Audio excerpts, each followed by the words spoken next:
Friends, எல்லாரும் நல்லா இருக்கீங்களா? இப்போ நம்ம சூடான சாதத்தில் போட்டு சாப்பிட்ற மாதிரியும் சைட் டிஷ்ஷாக தொட்டுக்கிட்டு சாப்பிட்ற மாதிரியும் ஒரு சுவையான ரெசிபி தான் செய்ய போகிறோங்க. இது கேரளாவில் ரெகுலராக செய்யக்கூடிய ஒரு சாதாரண ஒரு துவையல் ரெசிபி தான். நம்ம ஊரில் இதை துவையல்னு சொல்லுவோம், அவங்க ஊரில் இதை சம்மந்தின்னு சொல்லுவாங்க.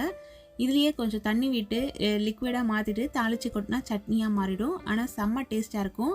நம்ம தமிழ்நாட்டிலையும் இந்த மெத்தடில் நம்ம நிறைய பேர் செஞ்சுருப்போம். ஆனால் இது போல் டிப்பிக்கலான மெத்தடில் செய்யும் பொழுது கேரளாவில் சாப்பிடக்கூடிய அந்த டேஸ்ட்டும் ஃப்ளேவரும் இருக்கும். இந்த சம்மந்தியை வச்சு பிக் பாஸில் ஒரு பெரிய சண்டையே நடந்துச்சுன்னு என் ஃப்ரெண்டு சொன்னாங்க. அது வரைக்கும் இந்த சம்மந்திக்காக எவ்வளோ பெரிய சண்டைங்கிறது எனக்கு தெரியாது. யாரெல்லாம் பிக் பாஸ் பார்க்குறீங்க, அந்த சண்டையை யாரெல்லாம் பார்த்தீங்கன்னு எனக்கு கமெண்ட் செக்ஷனில் சொல்லுங்கள். இப்போ ரொம்ப சுவையான தேங்காய் சம்மந்தி எப்படி செய்யுதுன்னு பார்க்கலாம் வாங்க.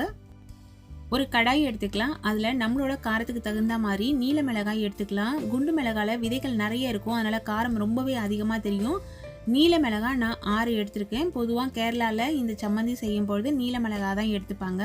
வெறும் வானலிலேயே நான் வறுக்கிறேன். சிலர் தேங்காய் எண்ணெய் விட்டு வறுப்பாங்க, சிலர் அப்படியே அடுப்பில் டைரெக்டாக சுட்டும் செய்வாங்க. ஒவ்வொரு ஸ்டைலாக இதை செஞ்சுக்கலாம். நான் இன்னைக்கு இது போல் வெறும் வானலியில் வறுத்துட்டு தான் செய்ய போகிறேன். இது நல்லா வறுபட்டுடுச்சு. ஆறின பிறகு ஒரு மிக்சி ஜாரில் சேர்த்துக்கலாம்.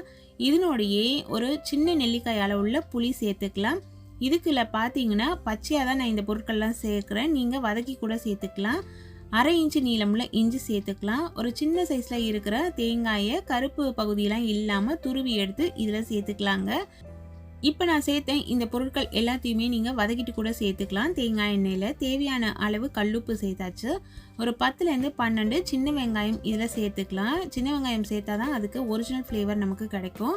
தேங்காய் எண்ணெய் 2 இல்லை 3 டேபிள் ஸ்பூன் அளவுக்கு விட்டுக்கோங்க. நம்ம ஊரில் சாப்பிட்றவங்களுக்கு தேங்காய் எண்ணெய் ஃப்ளேவர் பிடிக்கலன்னா நீங்கள் உங்களோட விருப்பப்படி நல்லெண்ணெயோ இல்லை வாசனை இல்லாத எண்ணெயோ விட்டுக்கலாம்.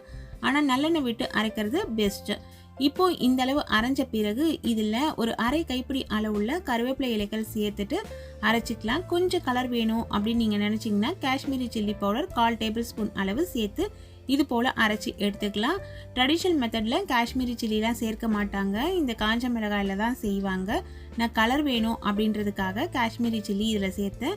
இதை நீங்கள் அம்மியில் வச்சு அரைச்சிக்கலாம், இல்லை உரலில் வச்சு இடிச்சிக்கலாம். அரைச்சி எடுத்துட்டு இது போல் உருட்டி பார்த்தீங்கன்னா உருண்டையாக நிற்கோங்க.